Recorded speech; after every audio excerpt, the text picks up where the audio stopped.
Tea சமைச்சிட்டீங்களா? சமைச்சிட்டே இருக்கிறோம். என்னது இது? கிச்சடி.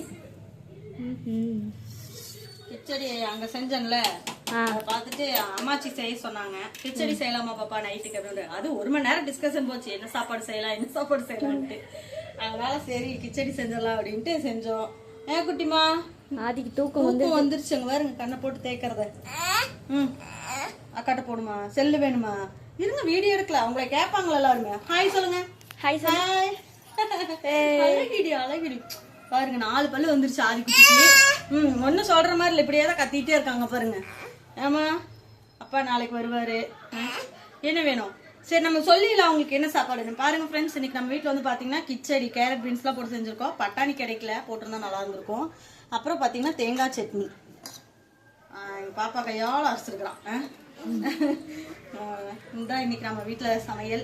இன்னைக்கு வந்து பார்த்தீங்கன்னா இருசாமி நைட்டு 12 மணிக்கு தான் ஃப்ரெண்ட்ஸ் வந்து தீர்த்தம் எடுக்கிறதுக்கு போகிறாங்க. கொடுமுடிக்கு போகிறாங்க. அதுவும் போயிட்டு நாளைக்கு மதியம் தான் வருவாங்க. கேமரா பிடிச்சிட்டு எங்கள் அக்கா பொண்ணு தான் வந்துட்டு தீர்த்தம் எடுக்க போகிறா.